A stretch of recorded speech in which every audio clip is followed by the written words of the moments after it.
Science fiction has been a staple on TV basically since the dawn of television. The kids who grew up on pulp magazines in the 1930s were the ones making the shows that filled the airwaves back in those early days. In turn, the kids who grew up watching this stuff would eventually make a lot of the content that aired on Sci-Fi Channel come the early 90s. That is what we are going to be looking at this week on the Videocast, the launch of Sci-Fi Channel. Hi, hello, I'm your host Brian, and today we will be seeing how the Sci-Fi Channel was promoted before it even launched, its aesthetics, identity, and obviously some of the unique programming that appeared on it during its first couple years on the air, 1992 and 1993. Some really great stuff coming up. Before we get into it though, this and every video on this channel and our other one was made possible thanks to our patrons over at patreon.com/pixandportraits. Without their support, none of this happens, and in exchange they get access to dozens of exclusive videos and content. The Nostalphobia audiobook is available over there. Future Film, looking at the future of movies, Amoral Media, a media mix on Moral Panics. $5 a month gets you access to all this and more and helps keep this going. So if you have the means, please consider supporting us. Patreon.com/pixandportraits. With that out of the way, let's get back to the future. Futurism was a big part of the Sci-Fi Channel's identity when it launched, which makes sense given the subject matter. In looking at early marketing material for the network, the future is mentioned a lot. The Sci-Fi Channel was the future of television. That's how it was presented. Traditionally, television networks were diversified. You had different types of programming or shows of different genres appearing alongside each other. There was something for everyone. There were trends in programming and the types of shows that were being produced: the Western, horror, science fiction. But the widespread adoption of cable television allowed for more specialized channels, catering to niche interests. Entire channels could revolve around one genre or type of show: an all-news channel, an all-music channel, a network that only played cartoons, Cartoon Network, which debuted just a week after Sci-Fi Channel, which itself launched on September 24th, 1992. The Sci-Fi Channel was devised by communications attorneys Mitchell Rubenstein and Laurie Silvers, who had acquired the rights to a number of classic sci-fi shows, including Doctor Who. After getting several cable providers on board, they sold the channel to USA Networks, which was co-owned by Universal and Paramount. This gave access to films and shows produced by those studios, adding to the channel's library of content. Content is why people tune into specific channels. What is show makes up a huge part of the channel's identity. We will get into specific shows in a bit, but the subject matter also informs the aesthetics used in branding, logo, promos, bumpers, the channel's personality. Science fiction fans are extremely dedicated, passionate. The audience was definitely there for something like this.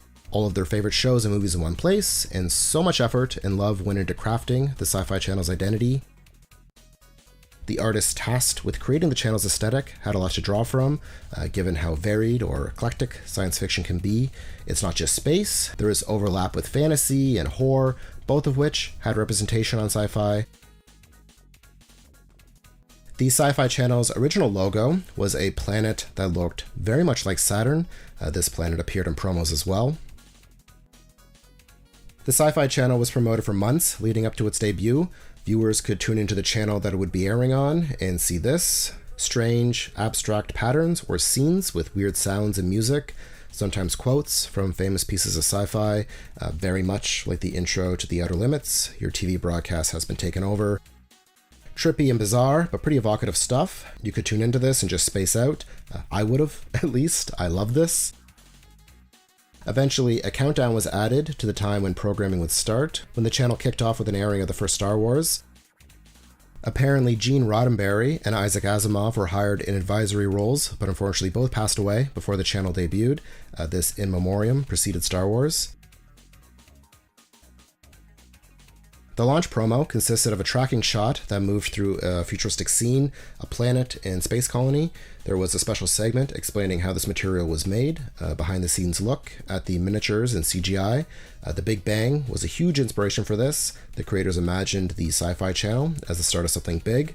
Clocks were prevalent in sci-fi's early branding, the future, time travel. A special launch party took place, where Leonard Nimoy was the master of ceremonies. Many celebrities attended. Star Trek The Next Generation's Michael Dorn hosted a preview of the channel that outlined much of what we're going to be looking at here. Celebrities from iconic sci-fi appeared in bumpers, letting you know what you were watching.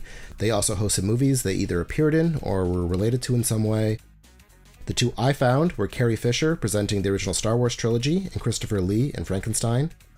It may be hard to imagine for younger people, but in 1993, Star Wars was not what it is today. Now it's something pretty much everyone's familiar with or a fan of, but 30 years ago, it was an older movie or franchise that was popular 15 years earlier, and something only nerds kept alive. This was the first time the entire trilogy was shown in one marathon on television. Fisher reminisces about her role in the trilogy while giving context and trivia for all three films. Christopher Lee does the same for Frankenstein, a character he portrayed in the Hammer film The Curse of Frankenstein. Sci-Fi Channel produced their own made-for-TV movies, starting with 1992's Homewrecker. A computer scientist creates a female AI who falls in love with him and tries to kill his wife. Another hosted series was Pilot Playhouse, the first episodes of famous TV shows, hosted by Ron Perlman. Interviews and context for the shows would be shown alongside the pilot episode. A lot of Sci-Fi's programming came from established franchises, sci-fi classics, old kaiju films, horror monster movies, iconic sci-fi television shows like Star Trek, Battlestar Galactica, and Doctor Who. They had an animation block known as Cartoon Quest. This showed Transformers, Robotech, Star Wars, Star Trek, Planet of the Apes, a bunch of different sci-fi cartoons. Long before Toonami or Adult Swim, the Sci-Fi Channel introduced Americans to anime. In 1993, they aired a series of classic films that included Robot Carnival and Vampire Hunter D. Later in the decade, their Saturday morning block would be reserved for anime. Sci-Fi Channel had its own fan club, the Sci-Fi Fan Alliance, which I found this commercial for. They would send you a package of merch. This month being advertised was heavily video game themed, with an issue of GamePro and discounts on LucasArts products. They also had a bunch of original programming that I'd like to give some time to. Sci-Fi's first original program was Mysteries from Beyond the Other Domain, hosted by Dr. Franklin Ruel. This began as an LA area public access show, and very much kept that feel on Sci-Fi. Ruel breaks down paranormal phenomena and theories and presents interviews with people who claim to have experienced supernatural events. It also profiles strange occurrences with Dennis, a nerdy correspondent. There are still some pretty fringe or dated things, and Ruel goes off the rails sometimes, but this comes off as pretty quaint when compared to the conspiracy theories and theorists of today. Inside Space was another Sci-Fi original, and it focused on developments in real-life space exploration and technology. So much of what Sci-Fi showed leaned into the fiction part of Sci-Fi, rather than the science, and Inside Space definitely feels more educational. FTL Newsfeed, Faster Than Light News, basically news from the future. These were great. They were 30-second interstitials that presented news from 150 years in the future. It's framed like you're logging into a database, full of tongue-in-cheek humor. They had some continuity from news story to news story and dealt with subjects like cloning, political corruption, privacy, and censorship. Similar to Futurama, or most retrofuturism, it subverted or mirrored what was happening in our time, like any good sci-fi. These ran from 1992 to 1996. SciFi Buzz was kind of like Entertainment Tonight for science fiction. News related to sci-fi entertainment was highlighted. They interviewed famous figures from the world of sci-fi, obviously, but also comics, fantasy, and horror. Upcoming movies or shows were profiled, and they had retrospectives on classics, con reports, other segments related to sci-fi franchises. It was hosted by Mike Jarek, who also hosted this Sci-Fi Channel one-year anniversary special. Here he celebrates the first year that was and promotes upcoming events like the Sci-Fi Channel Award Show and Hall of Fame that I unfortunately could not find much on. But yeah, I love science fiction and broadcasting history, so I'd be more than happy to get more into this in the future, but that is going to do it for today. This was not meant to be exhaustive. I kept it limited to just the first 2 years and tried my best to capture as much as I could, but I'm sure I missed something, so let me know in the comments what you think. What are some of your Sci-Fi Channel memories? I'll post links to some of the stuff we've looked at as well.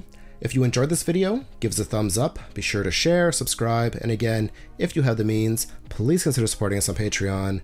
Dozens of videos, other exclusive stuff, and help keep videos here and on our other channel, Sleepcore, coming, patreon.com/pixelportraits. As always, thank you so much for your interest in this channel, and thanks for watching. See you in the future.